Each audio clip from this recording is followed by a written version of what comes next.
All right, welcome in. It is Friday. It's time for Total Bases. It's rivalry weekend, but guys, I got to be honest. It's really play whoever's regionally closest to you weekend, because you can't have a rivalry weekend in Major League Baseball without Yankees, Red Sox, Cardinals, Cubs, Giants, Dodgers. It's none of those are this weekend, so it can't be rivalry weekend, even though that's what we're calling it. But if you notice, as you look on the 15 games we have today, everyone is playing what I guess we could call their regional rival, the in-state rival, the team that's closest to them. The one that definitely counts, Tokyo Brandon, I'll start with you, is the Subway Series. Mets, Yankees, Yes. crosstown rivalry. Everyone remembers 2000 when they played in the World Series. That was, I feel Mike like Piazza. sort of Mike Piazza. Yeah, I believe that was the Yankees' fourth title in 5 years. Of course, the Diamondbacks ended the dynasty the year after that. But Yep. Mets Yankees tonight. This one is going to be on Apple TV here in the States. So we will call that the national TV game, even though you have to stream it, but it's 2026. So that's now national TV. It's Cam Schlittler, your boy, Tokyo Brandon. He's Yep. up against Clay Holmes. Citi Field tonight. Who do you got, Mets Yankees? So it's Friday night.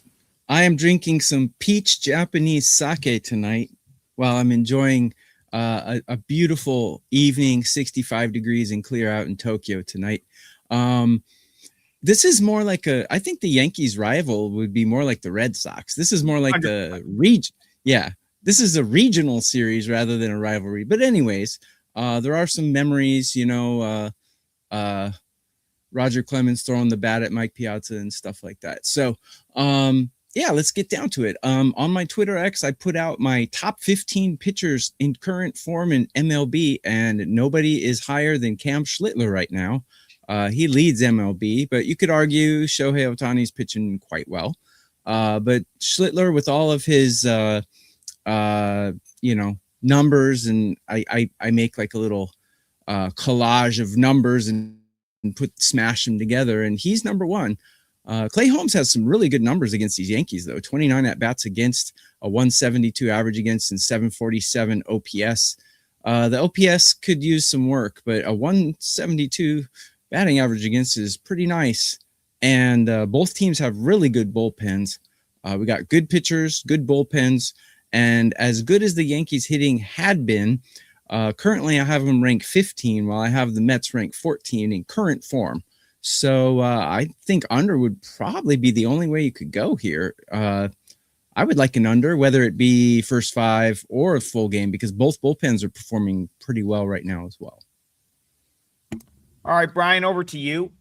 Schlittler's been awesome. I guess I could see some merit in a pitcher's duel here. How do you see this one at Citi Field? Yeah, Schlittler's about a 150 favorite here. And we're looking at either a 7 over 20 or a 7.5 under 25. And I would be in agreement is we've got two starting pitchers that have been very good. The bullpen set up very well in tonight's game. And if you take a look at the Yankees, we always think of the Yankees being such a great hitting team. They do not have a single player in their lineup right now that is in the top 150 for the last week from hitting. Check out these numbers for the bottom five guys in the lineup. We've got Jazz Chisholm. This is the last 7 days. Jazz Chisholm, 358. Ryan McMahon, 392. Spencer Jones, 339. Anthony Volpe, he's only played one game, but 366. And Austin Wells, 391. There is no way I expect them to break out in a really good pitcher's ballpark here against a very good starter. The Yankees bullpen is in great shape. They used a bullpen game on Wednesday, and Yarborough threw 55 and Blackburn 36. So other than that, they haven't used their bullpen at all the last 2 days. And the Mets are very similar. They've had a lot of good bullpen guys that have not been used. So, yeah, I'll keep it short and sweet. If I'm playing it, I'm playing the under. Obviously, with the number of 7, you can get even money basically if you play the under 7. You could lay 124 or 125, something like that, if you're looking to play the under. 7's a key number, and we've talked about that before. Anytime you've got some odd numbers, 7, 9, those kind of numbers, those are keyer numbers because somebody's got to win. and somebody's going to win by 1 run most of the time. So yeah, I'm in agreement. I think there's an under there, and I am wearing my glasses today because obviously on the card yesterday we did not see the card well on the show. I ended up going 2 and 3 for my clients. I know Adam won his only play, but yeah, we'll try to do a little bit better for you on the show today because I knew we were in trouble when Tokyo Brandon said the Cincinnati Reds could not hit, and they scored 15 runs. So it's one of those days we were wrong. The starting pitchers I liked all got bombed. It happens. It's baseball. Let's get it back for you today. If anyone needs their team to get uplifted, pay me $5 and I'll badmouth them on the show. There you go. There you go. Well, we're starting off with a little bit of a consensus lean here. My projected run total for this game is 6.87. So if you could get 7.5 on an under, we talked about it till we're blue in the face on this show, how key of a number that is. If you're betting under, there's a big difference between 7.5 and 7. Bryan sort of pointed out some of these places have that 7.5 under juiced, maybe minus 125. I wouldn't want to go much higher than that, but if you could get an under 7.5, minus 120, minus 125, I think that's playable. And Tokyo Brandon sort of alluded to this. I'll sort of hammer his point home. Clay Holmes' stuff has been awesome. Like, we're all sitting here. The knee-jerk reaction is to be like, well, Schlittler's an ace. Yeah, that okay. Like we all know that.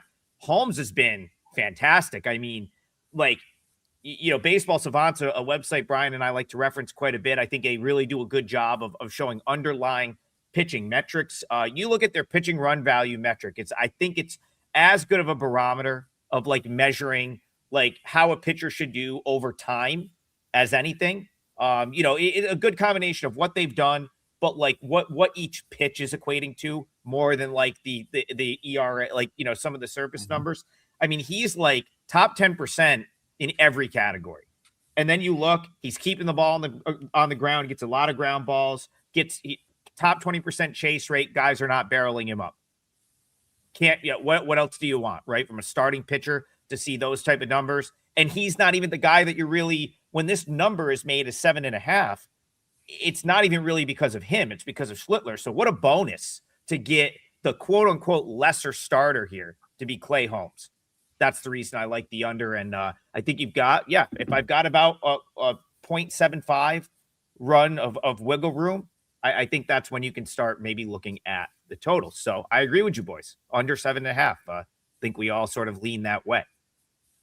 All right, I got a 5% play tonight. I'm 9-3 in my last 12 Major League Baseball plays. There was 2-0 last night, 1-0 in Major League Baseball, 2-0 on the bases, 5-1 the last 2 days. Feel good about this one. So I have to promo it. And I'll tell you right now, I'm probably firing a 5%er on Saturday too, because I've already got a spot circled. So if you want bang for your buck, good time to use that 3-day and pair me with one of the two guys you see to my right and to my left. It's one of the best deals we have going on the website right now, the double play package for Major League Baseball.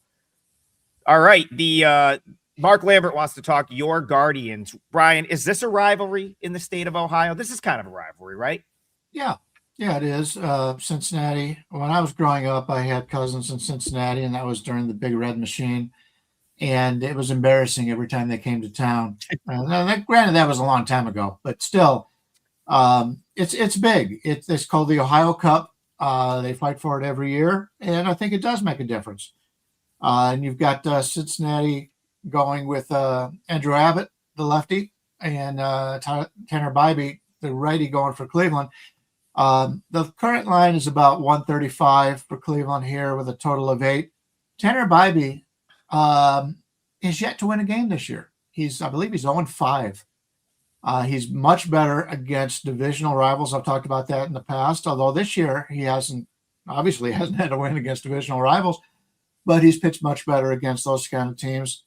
Cincinnati came out of nowhere yesterday with 15 runs. Did they give it all up yesterday, or is it a breakout for him? I don't know. We'll have to see. But Abbott's a guy that, as I kind of touched on yesterday, he has always outperformed his numbers. Started the season, there was some negative regression, and we thought maybe that was back, but now he's starting to pitch better again. If you take a look at what he has done as of late for Cincinnati, let me just get to that spot once again on Fangraphs roster resource. He's up to number 15 the last 14 days. He's been very good on the season, though. He's a 115, so he's still got a lot of time. In fact, the entire other than Chase Burns, the rest of the starters for Cincinnati have been bad. Nick Lodolo's had his problems. Brady Singer, we all know about. Some reason they've got Chris Paddock. They claim Chris Paddock. When is that guy going to die? They should have the new Friday the 13th movie come out with Chris Paddock because the guy never dies. But yeah, for Cincinnati, the bullpen is in pretty decent shape. None of the key guys pitched yesterday, although it's not one of the stronger bullpens out there. Obviously, their closer has been out, and the other guys have not performed well in that situation. But I think Graham Ashcraft is the guy that they will put in the ninth. He's the best guy they've got there. But yeah, from a hitting standpoint, they've got some guys that are really hot, and they got some guys that are cold as ice. So go do with it as you may. From the Cleveland standpoint, as I mentioned, Tanner Bybee on the mound. So far this season, he ranks 78th overall, 90th in the last 14 days. Not terrible. They don't seem to be getting much hitting when he's on the mound, but he's been a little bit of a disappointment. He was the ace of the team just a couple years ago, and he's never really gotten any better. From a hitting standpoint, Cleveland's got a lot of guys hitting in the 100s, so they're a little bit more consistent in that regard. But with this number here, I don't know if I trust Bybee. We've got a lefty going, and Cleveland's hit better against lefties this year, but still, as many lefties as Cleveland has in their lineup, eventually that WRC plus number is going to go down a little bit. So to be totally honest with you, there's a lot of games I like today, a lot of games I think I have value, but this is one that I think the line's about right. If I'm playing, I'm probably taking Cincinnati. You can get them as high as a 122 out there, but most places are in the 115 range. I would probably have to get at least 125 on Cincinnati to be on that side. Tokyo Brandon, I think the line, I agree with Bryan. I think the line is about right too, but I know you, I don't know if you've done strikeout props or I'll wait. I won't steal your thunder there. I'll let you promote whatever you've got going on your Twitter page. But I look at this, Bobby's averaging about a strikeout per inning. I don't know if he's getting like maybe the recognition for that. It's pretty good for a starting pitcher. And for him, his off-speed stuff looks very good. He's getting some swing and miss there, maybe more so than I think you would even expect him to. The Reds, we've talked about this for a while. I know they had a day yesterday. Nationals were just not ready to play that game after winning the first two in that series. Still don't like the Reds offense. WRC plus still near the bottom of the league. Am I crazy to think Bybee could rack up some strikeouts in this one? I have 4 plays out in MLB today. So like Adam said, he's got a 5%er. Would be a good time for a double play. Take Adam, and either Bryan or myself would be a good day because Bryan likes a lot on the board, and I obviously like a lot on the board. Include Adam in that. It's a great value. So pick that up. Or if you just want to go with one guy, 3 days is 30% off for any capper at WagerTalk right now. So lots of good deals going on, guys. Yeah, I think the wrong team's favored here. I badmouthed the Reds yesterday, but I actually like them today. And the reason I like them is because I got them playing better in almost every category I rank, except hitting. They're lagging a little bit behind. Hitting. They're actually performing better than Cleveland right now. And, the bullpen's lagging a little bit behind. But what I really like is Andrew Abbott's numbers against these Guardians, 48 at-bats against a 208 average and a 505 OPS. That's way under the 750 threshold that I like. And Bybee's numbers against these batters, 59 at-bats against a 789 OPS and a whopping 322 average against. I think the Reds are going to be able to put some runs on the board here. The bullpen is a little suspect, and a one red flag here is the fact that they put up double-digit runs yesterday. Usually teams tend to cool off after they empty the tank like that. So that's a little red flag for me, and just a little situational spot that I've recognized over the years. And to get to the strikeouts, I got Bybee projected at 5.2 strikeouts here. So if it's 4.5, I would maybe take an over. If it's 5.5, I don't think I would take it. So that's how I read this game. Yeah, that's what I was trying to do here, was trying to get the strikeout total, which is always, for whatever reason, I always have to, I'm not going to shout out the website, but it's always 7 menus in that I have to go to get the over under strikeout in a certain game. Yeah, like I think you know what? You're looking at like a 5.5. That's probably priced right. I was hoping to open up and see like a 4.5 with like reasonable juice. It doesn't look like you're going to get that. So the market maybe has caught up to Bybee having some pretty good chase, swing and miss so far. Go ahead, Bryan. Yeah. The site that I use is ballparkpal.com, and they've got Bybee at 5.6 strikeouts, Abbott at 3.3. Listen, the bookmakers are good at their job. Okay. Yes, It's not, you just, more often than not, they're going to get it right. I actually think they got that game as right as they could get it. I think that strikeout line is on the money. The money line is there. I lean toward the Guardians, but again, the number is not, there's no value there, and there's better things on the board. So let's move on. Let's see if we can find those better things on the board for a couple of plays here. Let's head back to the chat. I'm going to grab one here at random. We got the chat is popping off on a Friday. We very much appreciate you guys for getting in here and getting in the replay. The replay, if you're watching this show live and you ever like, okay, I want to see the replay, it's up all day long. WagerTalk YouTube channel. While you're over there, if you can drop us a like, a subscribe, even a comment, one of the three of us are in there throughout the day, and we're trying to answer your questions. So, we usually hit 6 games on the show in detail. If you ask a question about a game that we didn't hit, one of us will almost always get in there and at least give a quick opinion. So hop in the comments because it makes the show do better, and we very much appreciate it.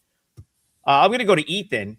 I met Ethan. He came to the Bowling Green game with Brian Power and I earlier this year. So shout out to Ethan. Always love meeting you guys. I'm out and about. So if I'm ever in your city, you just hit me up. I'll find a way to get you out to the game. We had a great time at the game. I know Ethan is up in Michigan somewhere. I think he's a Tigers fan. No, he's a Michigan State fan. I'm assuming everyone in the state of Michigan just roots for the Tigers. News to me, Brian Leonard, that the Tigers and the Blue Jays are rivals. Didn't know that. But I guess if you go across that like Windsor Bridge, you're like right in Canada. Yeah. So again, an MLB made rivalry just for this weekend and this weekend only. Tigers Jays, how are you seeing this one? Yeah, I think it's a rivalry. They both play in the same league. The one that confuses me is Arizona, Colorado. I guess somebody's got to be a non-rival kind of situation. But I want to know, since you are the traveling man, when are you going to start printing out some Trig 2026 tour T-shirts and put them out like you're a band on a tour, because you do travel a lot. And if I was a young guy again, I would be joining you on those, because there's nothing I like better than going to see different stadiums, going to see different arenas. In my age, those days are probably past. I did a lot of that when I was younger, especially for Major League Baseball. But congratulations on that. That's something that I'm very envious of. Okay, we're looking at the Toronto-Detroit game. Savage is on the mound against Madden, which every time I hear the word Madden, I think of what's that movie, TC or TB, with Wolf of Wall Street. Madden. Okay. Jordan Belfort. Yeah. Yeah, that's it. Savage is a 125 favorite, maybe a little higher, maybe 127 or so, with a total of 8. He has been really good as of late. You take a look at what Toronto has done lately. Let me get to that on my site here. Okay, here we go. Savage is 39th the last 14 days, 94th on the season. Struggled a little bit coming back from injury, but he's been very good as of late. He's their number 1 draft choice and number 1 guy from the minors, and he is really playing well. It's somewhat surprising to me that he has done so well coming back from injury. Wheeler, I think, is overperformed a little bit coming back from injury, but at least he's a veteran. Savage is not. He's a young guy, so that's pretty impressive. From a hitting standpoint, we've got a lot of guys for Toronto, mostly in the back of the rotation. The top 9 here that are hitting. The bottom 5 guys are all hitting in the top 80. So it's been the bottom of the order for Toronto that's been really hot right now. But even at the top, there's nobody worse than like 170. 170 for Vlad. So the team in Toronto is hitting very well right now, and they've got an ace on the mound. Didn't play yesterday, so didn't need the bullpen at all yesterday. So Varlin, who threw 50 pitches on Wednesday and Tuesday, is probably going to be available again. Rogers will be there. Hoffman, who's looks a lot better now that they took him out of the closer role. So he's looking good. So the bullpen looks really good for Toronto. And I like the way they're hitting, obviously, because they're knocking the cover off the ball lately. Detroit with Ty Madden. He is their number 27 prospect. He was number 16 last year. So they've lost a little bit of faith in him a little bit. But 27 right now. He'll pitch here, and then he'll pitch against Cleveland on next Wednesday. That's the lineup set up for that. But we've got, from a bullpen standpoint, they're looking okay. They're in pretty good shape here. They did play yesterday, but Tyler Holton threw 7, and everybody else was long relief. Hanafi, Vanesco, and DeJesus. So they're also in pretty good shape here. From a hitting standpoint, they've got Riley Green's been hot. Gage Workman, who they just brought up, a Rule 5 draft, I believe, from the White Sox, 33. So other than them, they're struggling a little bit. McConaughey is doing well. In fact, he has really shown a lot lately. He's been very good. So if I'm looking at this one, I prefer the Toronto side. The line is a little bit more than what I wanted. If I can get a 120 on Toronto, and I see as low as 124 out there. If I can get a 120 on Toronto, I may be looking their way because I trust Savage a little bit more than Madden at this point. But Toronto's not seeing Madden, and we'll see how it goes. Probably a lower. I would say a lower scoring game, but the Toronto bats are really heating up right now. So and we know how well they can hit. We saw it in the playoffs last year. They've had a down season offensively, but yeah. We'll see how it goes. If at 120, I'm on Toronto. If not, I'd probably pass. TB, agree or disagree with Bryan? Basically agree. Madden's looked good.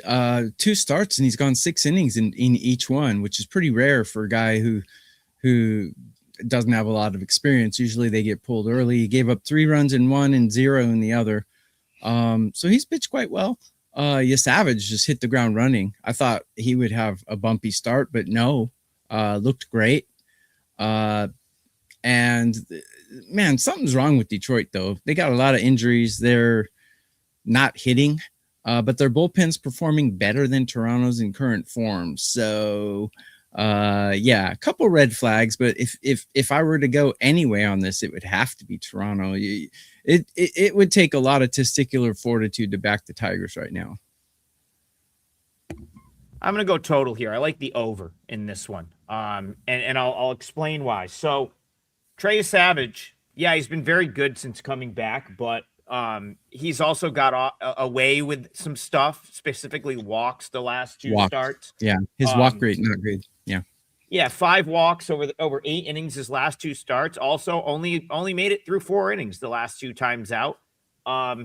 Probably because he had some guys on base. They might be, he is still a sort of prized possession for this team. And the Blue Jays are still a team that expects to be around come August and September. So I do think they are going to baby him a little bit because they really, if you remember last year's World Series, right? Like he was huge for them. Come the postseason. And I think they want to make sure he can be huge for them again this postseason. So it's not that I don't think Savage can go out and wipe out the Tigers lineup the first time through, but if he's out of this game in the 4th or 5th and you're getting cracks at the Blue Jays bullpen, I don't really mind that from a Tigers potentially doing their part perspective. Now, Ty Madden, you're right, Bryan. He's dipped a little bit. Like this is the 3rd year he's been in the big leagues in some capacity. He's up and down, spends a lot of time in Toledo. He's definitely sort of dropped down the list of I don't even know if he's considered a prospect anymore. I mean, he probably is because of like number of major league games played, but like this is the third year we've seen him at the big league level in some capacity, I think, or I don't even know if he ever got up there last year. The point is, I mean, I think he's a better long reliever than starter. Yes, the last 2 times out, he did have a good start against the Red Sox, who at the time couldn't hit anything. He had a good start against the Royals. Again, it's the Royals. Can the Blue Jays do some damage? I think so. Can they get 3 or 4? Maybe. The Tigers bullpen, solid, but like they've been giving up runs too. I mean, it's not like they're unhittable. And you look at this number, I think it should be either 8.5 or 9. It's 8. You get to 4-4 and you got to win. So why not I just think the math is going to add up to like this getting at least to 8 runs. And if you hit it 4-4, then you're just waiting for the ghost runner to come in, right? Like you're going to win anyway. So I like the over here. All right, let's move it along. Let's go to, a couple people. Let's go to, well, I guess the people want to talk about the Nats. They love talking about the Nats on this show. I'll go to Bryan. I think this is the Beltway series, the Beltway rivalry, Baltimore and DC. I count this. This is a rivalry right here. Those two cities are very close, separated by that one highway that is just brutal to drive on. Can't stand driving in the DC area, especially in that stretch. So that's what we got here tonight. Nationals, still a very good series for them. Yeah, they got absolutely bombed yesterday, but they went into Great American Ballpark, took 2 of 3. So they're still playing, I think, above where the market has them. Shane Baz on the mound for the Orioles just continues to disappoint. So how are you seeing this one, Orioles, Nats? And do we see more runs in this series? Yeah, I live in Las Vegas. I have a house in Orlando, and I was just up in Toronto, so I know all about traffic. And I spent a lot of time in LA also. So, yeah, Toronto's worse than all of them. I can tell you that right now. It's crazy. I have not driven the one you were talking about, but I'm sure it's bad. But I spoke yesterday about this rivalry meaning more to Washington. Maybe they had something to do with them being terrible yesterday. Who knows? But they're going up against Shane Baz today. Shane Baz for Baltimore. Zach Littell, who has been a little bit disappointing also from Washington here. We've got Baz at about a 130, 135 favorite with a total of 9 to the over, or I'm seeing a couple of 9.5s to the under at minus 120. When the season started, I had 2 teams that I thought were clear overs, and that would be Baltimore and Washington. I didn't like the pitching on either one of these 2 teams, and I like the hitting. Now, the Baltimore hitting hasn't been as good. Washington has been really good, especially for us because we've been betting team totals over with Washington all year long and having a lot of success. But if you can get that 9 over 120, that's what I would look for here. Baz has been a major disappointment this year for Baltimore. If they had anybody else to take his place, they may move him to the bullpen or something, but they really don't. They've been dealing with a lot of injuries all year long. And Zach Littell has gotten off to a weak start here with Washington. He pitched in Tampa Bay in the past, had pretty good success, but Tampa Bay's home park is a really good pitcher's park. So now he's out in Washington, a good hitter's park with a total of 9. I'm looking at the over here. And I think if you were just to play the over, and I'm just making a general without knowing what the lines are going to be, if you just bet the over in every game of this series, I don't see how you're going to lose money. These 2 teams can hit. They have the ability to hit. Baltimore has got some guys that are starting to heat up. So I'll be on the over sometime in this series. And it's with the way Baz and Littell are pitching right now, this one might be a pretty good bet to the over itself. Yeah, TB, you've been all over Nats overs pretty much all season. You know what? I'm gonna defend my boy here. Listen, you were still right about the Nationals being mispriced yesterday. I said it was a bad spot. It was a bad spot for them. I thought waking up early after winning those 2 games, you can't be firing around the Undertaker throat slash. You just can't do that. I knew it was going to get them. That they were going to take that personally, and they did. But all season long, the Nats have been mispriced, and you've made such a good point about how it's skewed some of the team totals and stuff. Does it come into play again here? Certainly looks like it could.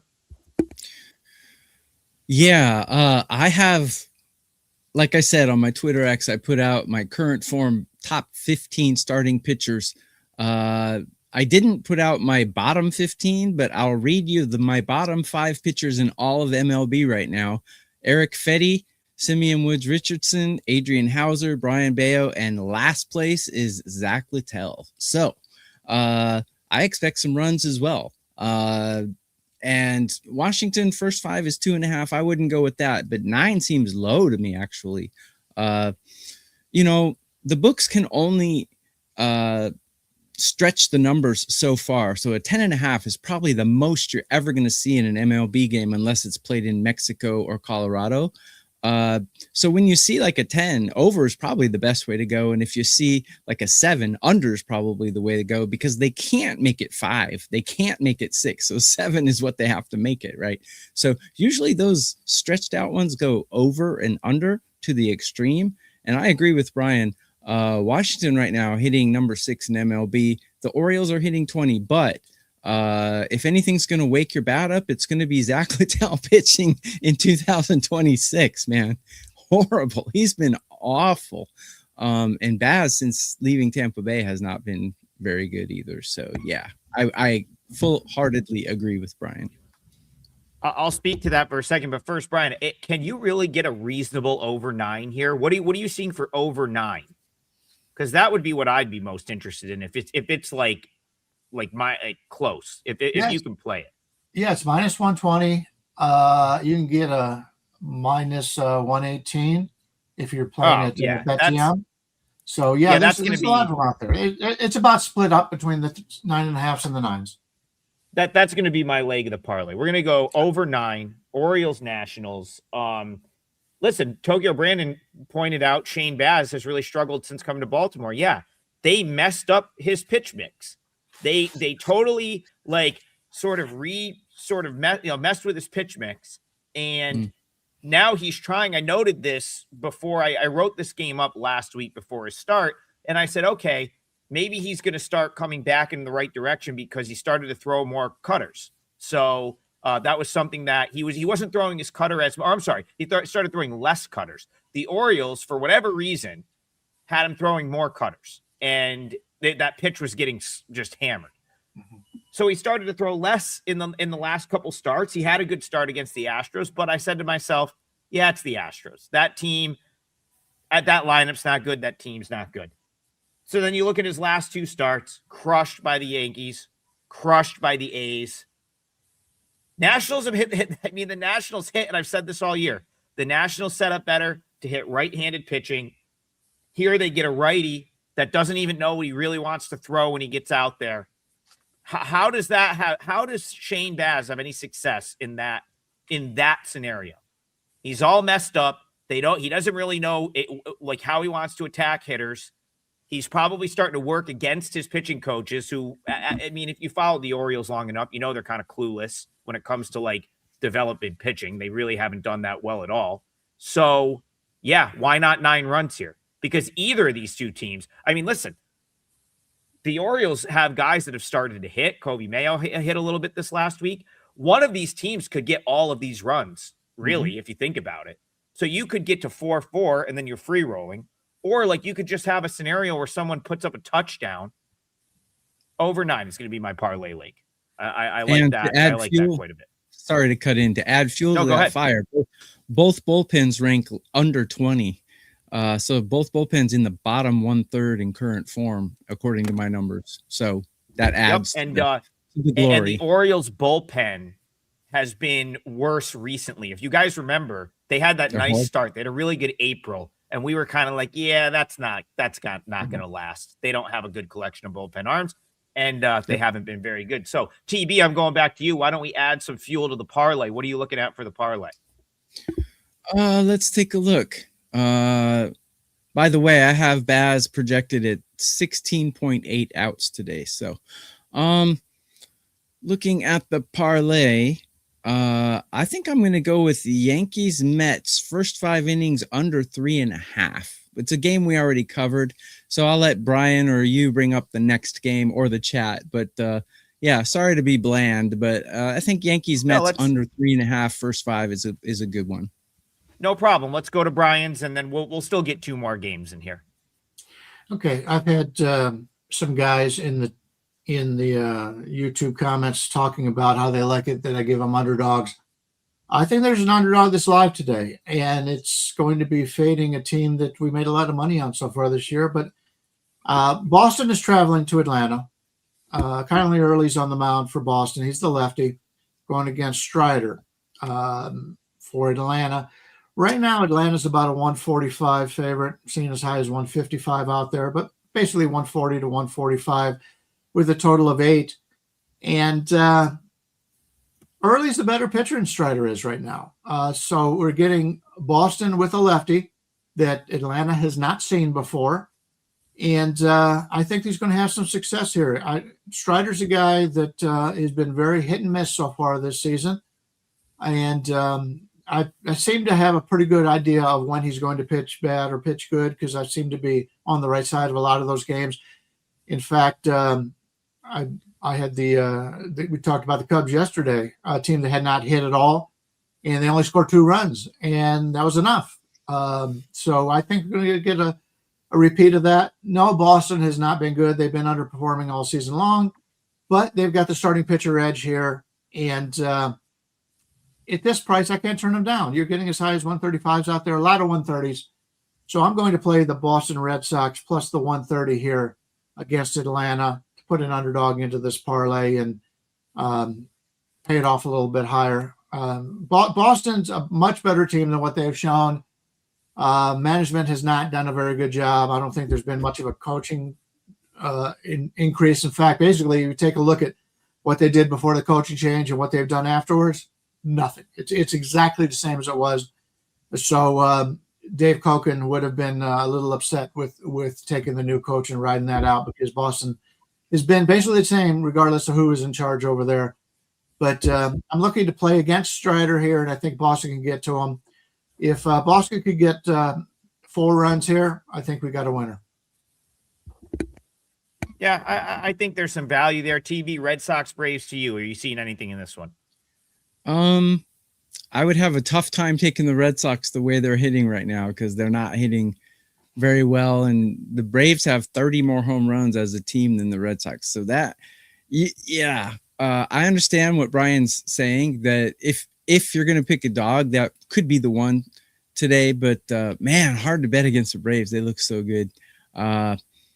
So I don't know. I'll probably laugh the game, but good luck.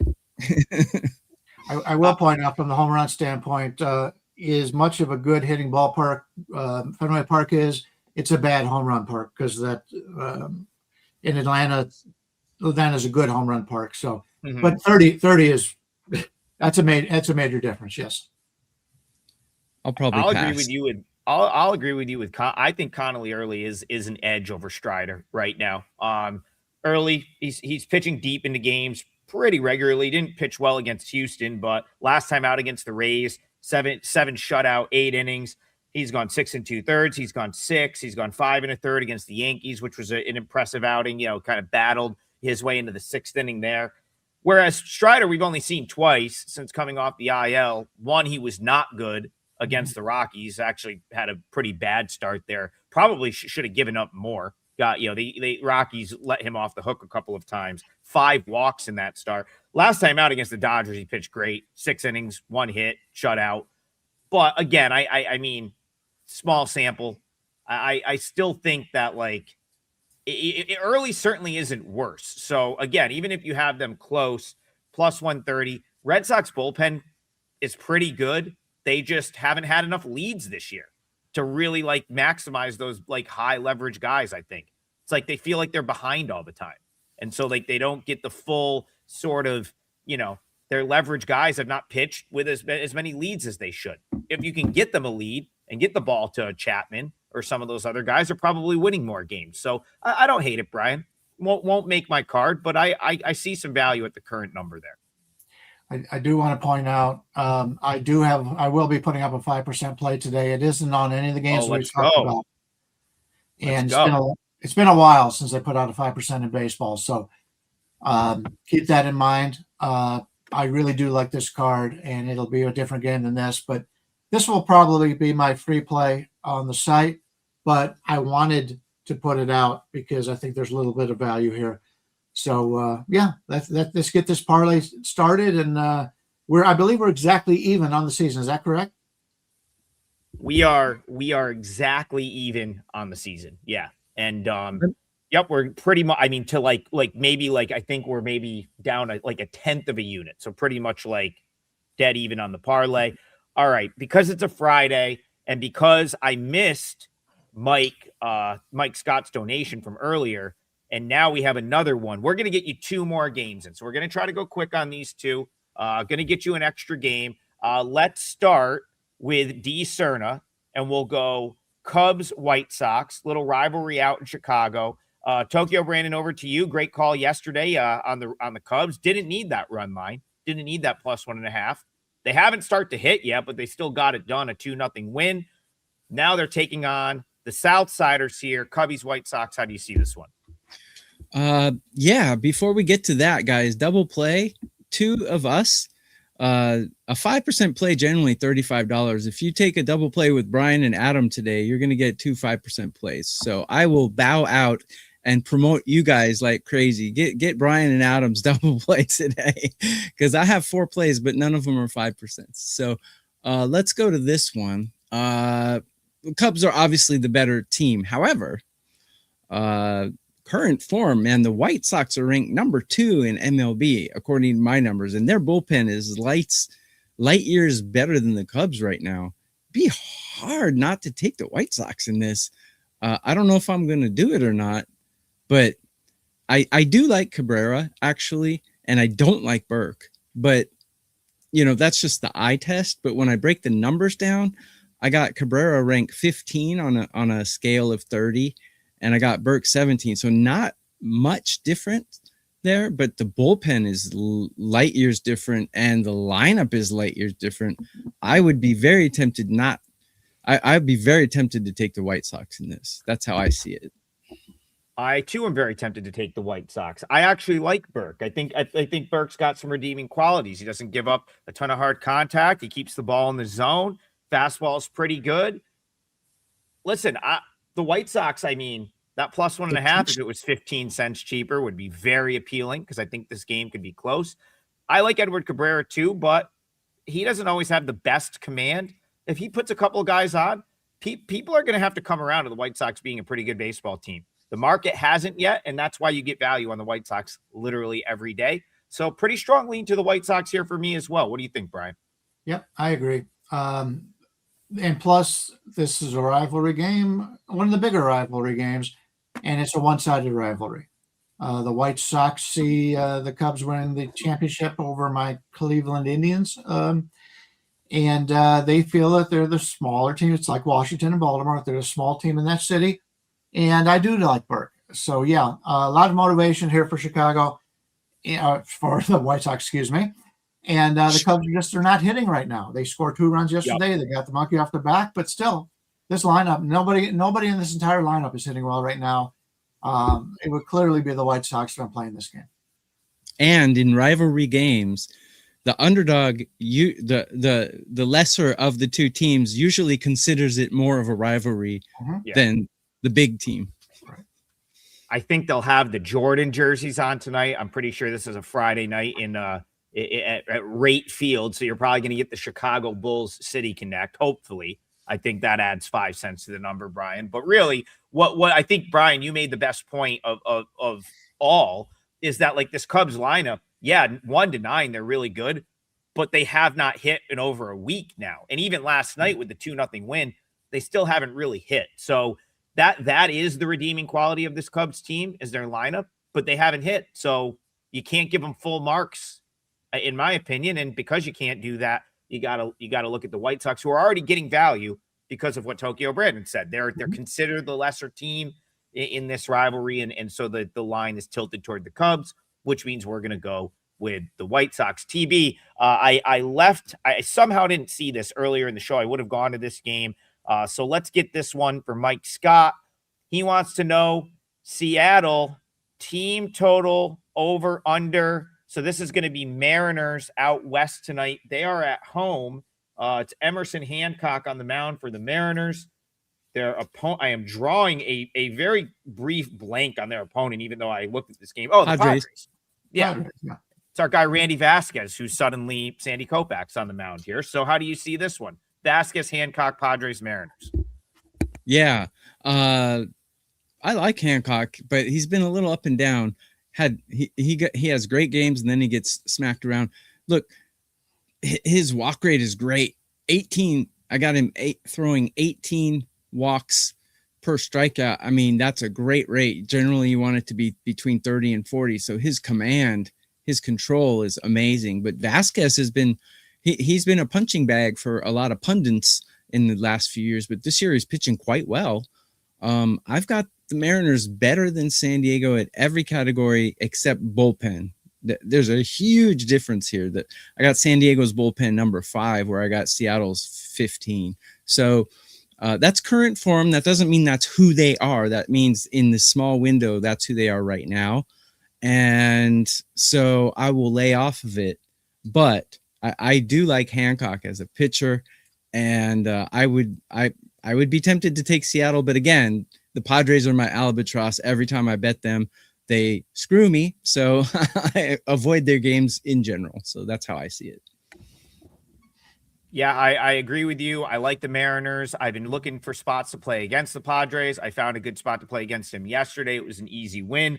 I don't think the Padres are nearly as good as their record. And Bryan, I'll go to you. I still think the Mariners are going to scratch and claw their way over 500. They're almost there. They're back to 500 with a win tonight. I kind of think they get it done. How about you? Yeah, I think at the end of the season, we'll see that Seattle has the better record. I think they're the better team. Right now, they have 6 players in the last week hitting in the top 100, while San Diego has Gavin Sheets. He's in number 83. So San Diego's not hitting the ball well. Obviously, we do like the San Diego bullpen, but Seattle, Seattle's going to be getting some guys back in the near future. Brash looked pretty good in the minors yesterday, and he'll be back up pretty soon. So I do like the Seattle bullpen overall, but right now San Diego does have that advantage. But if I'm playing, as Teddy Covers would say, if I'm playing, I'm laying. And right now, San Diego's about a 130 favorite out there. Or excuse me, Seattle about a 130 favorite. 135 in some places. Steve Duke likes the strikeouts. I can't disagree. I agree with that. That's what I meant to say.